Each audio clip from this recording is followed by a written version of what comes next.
The Old Dark House is a 1932 horror film directed by James Whale and based on the J.B. Oh my god, there's a fly in here. This can't happen. The Old Dark House is a 1932 horror film directed by James Whale and based on the J.B. Priestley novel Benighted. And this film is incredible. Time Out magazine nailed it with this quote: "Whale manages to parody the conventions of the dark house horror genre as he creates them, in which respect the film remains entirely modern." A lot of people will point to The Bride of Frankenstein as Whale's masterpiece, and fair enough, it's a classic, but I think The Old Dark House is a similar film in a lot of ways. I can't stop thinking about Pretorius showing off his tiny people in glass jars, but I think The Old Dark House is more successful in juggling the tone, blending genuinely creepy moments with a kind of sly, macabre humor that brings a certain amount of levity to the whole affair.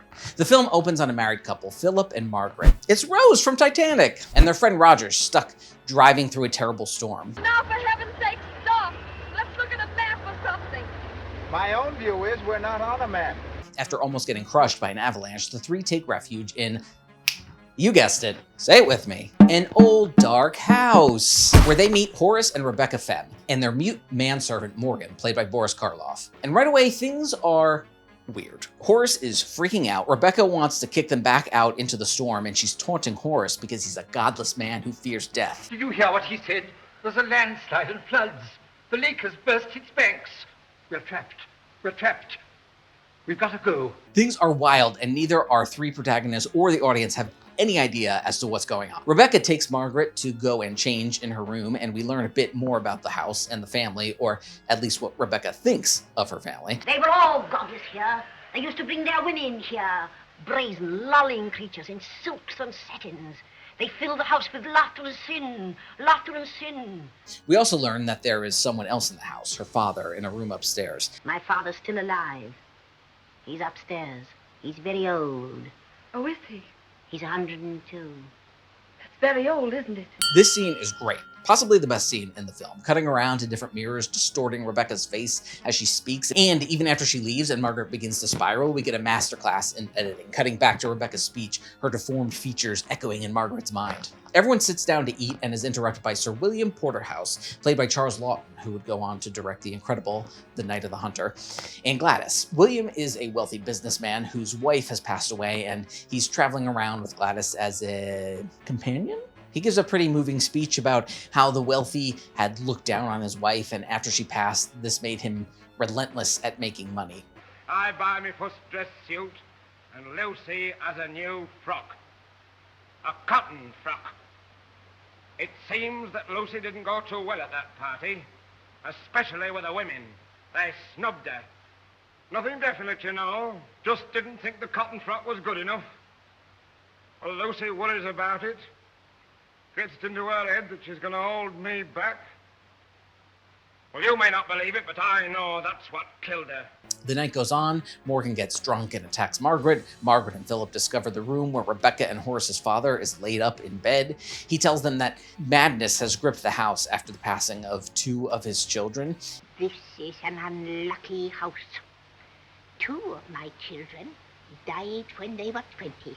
He also reveals there's another son in the house, his eldest, Saul. Saul? They didn't tell you about Saul.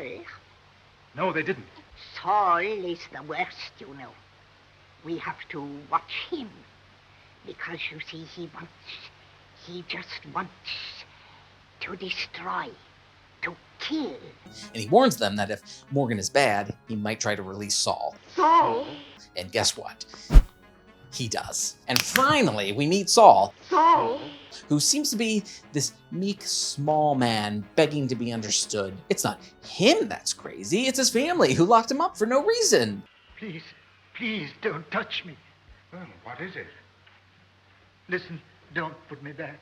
Don't let them put me back. I'm not mad. I swear before heaven I'm not mad. It's just that they've locked me up here. They're all wicked. And I'm gonna be totally honest here.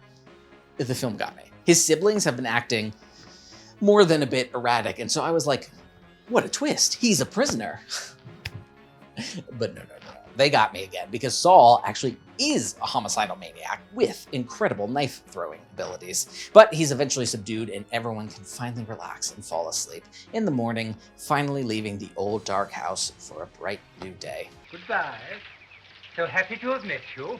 One of the things that is so incredible about this film is the fact that it has zero plot. I just talked a lot about what happened in the film. There's this itty bitty little love subplot between Gladys and Pindrell. But other than that, so people show up to the house and creepy stuff happens, but it still works so well. And I think that's because a lot of time and attention is paid to the backstory. From the second our three protagonists enter the house, we can feel that there is a rich history here. But it's awful. How can you be so calm? You don't seem to understand. We may be cut off. Shut up in this house. It's doled out perfectly. From the moment we meet the friends, we're desperate to figure out what is going on here. And we only get little bits of information as the film goes on that adds to our understanding. All the while, Whale is ratcheting up the stakes. And the stakes and the mysteries compound on one another. There's a storm. Who is this family? What's the deal with the butler?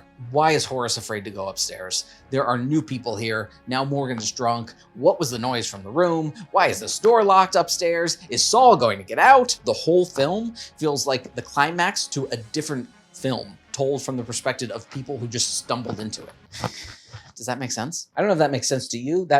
What I just said makes sense up here. Our three protagonists feel less like characters involved in the plot and more like vehicles for us as the audience to live in this world the film creates. And that could be a bad thing, but I think it works really well in this film. Also, I have to mention the performances, especially from Boris Karloff, Ernest Thesiger, Eva Moore, Brember Wills, and Elspeth Dudgeon. They really embody the history of this family. They feel really grounded, fleshed out people. And I like to highlight Elspeth Dudgeon as Sir Roderick Fem because she is exceptionally creepy and reminded me a lot of Andrew Hubistek as Zelda from the 1989 adaptation of Pet Sematary. I had to look up an image and video to put into this, and now I will not sleep for the rest of the week. I know you had spinal meningitis, Zelda, and I'm sorry. Allegedly, this film was a big inspiration for the Rocky Horror Picture Show. I couldn't find any official evidence of that being the case, but the Rocky Horror Picture Show being a personal favorite film of mine, it's not hard to see where Rocky Horror drew inspiration from this film. And they might be talking about the film from the 60s, because this was remade in, I think, 1963. Anyway, it feels like it inspired so many other things, like Texas Chainsaw Massacre. It inspired a whole genre, so it's hard to say how direct those inspirations are, but if you want to be inspired by more old movies, check out this video right here, or see how I ranked all the movies I watched from 1931 right here. And in the meantime, go watch something old other than me.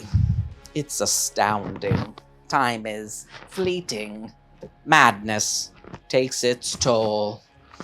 You are not very much longer.